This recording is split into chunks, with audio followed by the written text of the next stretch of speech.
அண்மை செய்தியாக பார்த்து வருகிறோம்.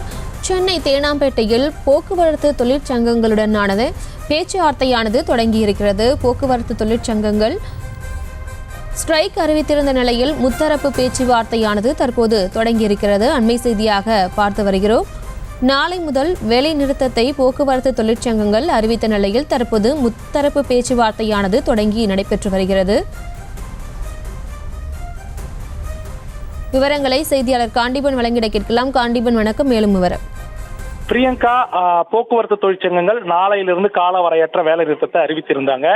இந்த நிலையில மூன்றாவது கட்டமாக, அதாவது மூன்றாவது முறையாக வேலை நிறுத்தம் அறிவிக்கப்பட்ட பிறகு மூன்றாவது முறையாக முத்தரப்பு பேச்சுவார்த்தை தேனாம்பேட்டையில் இருக்கக்கூடிய டிஎம்எஸ் வளாகத்தில் இருக்கக்கூடிய தொழிலாளர் நல ஆணையத்துல அந்த முத்தரப்பு பேச்சுவார்த்தையானது தற்போது துவங்கி இருக்கிறது. குறிப்பாக இந்த முத்தரப்பு பேச்சுவார்த்தையில் தொழிலாளர் நலத்துறை ஆணையர் ரமேஷ் அவர்கள் முன்னிலையில அரசு தரப்புல 2 எம்டிசிகள், எம்டிசியோட எம்டியும் அதே நேரத்தில் எஸ்சிடிசியோட எம்டியும், அது இல்லாம மற்ற 6 மண்டலங்கள்ல இருக்கக்கூடிய ஹெச்ஆர்டின்னு சொல்லுவாங்க, இந்த அதிகாரிகள் முன்னிலையில தான் தற்போது இந்த பேச்சுவார்த்தை துவங்கி இருக்கிறது. தொழிற்சங்கங்கள் மொத்தம் 26 தொழிற்சங்கங்கள், அதாவது சிஐடியு, ஏஐடியூசி, எம்எல்எஃப், ஏடிபி அண்ணா, அதாவது அதிமுகவுடைய தொழிற்சங்கமான அண்ணா தொழிற்சங்கம் உள்ளிட்ட ஒரு 26 தொழிற்சங்கங்கள் இந்த பேச்சுவார்த்தையில் ஈடுபடுறாங்க.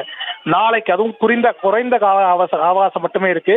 நாளையிலிருந்து காலவரையற்ற வேலை நிறுத்தத்தை அறிவிச்சிருக்காங்க. இவங்களுடைய பிரதான கோரிக்கை 6 கோரிக்கையாக இருந்தாலும் இந்த பொங்கலுக்கு முன்னால போட வேண்டிய அந்த கோரிக்கைகள்ல மிக முக்கியமானது 2 விஷயங்கள். ஒன்னு பாத்தீங்கன்னா, ஓய்வு பெற்ற போக்குவரத்து தொழிலாளர்களுடைய 96 மாதங்களாக இந்த அகவிலைப்படை உயர்வு என்பது இல்லாமல் இருக்கிறது. அதை உடனடியாக நிறைவேற்றணும் அப்படிங்கிற ஒரு கோரிக்கை தான் மிக மிக பிரதானமாக வைக்கப்பட்டிருக்கு.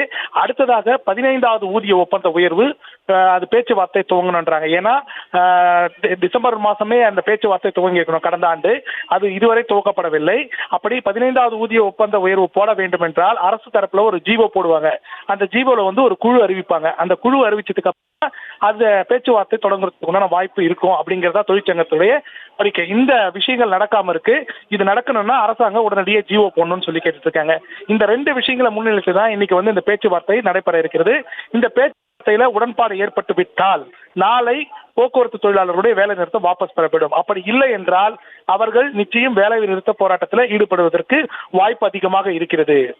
பிரியங்கா, செய்திகளை உடனுக்குடனும் துல்லியமாகவும் தெரிந்து கொள்ள சப்ஸ்கிரைப் பண்ணுங்க.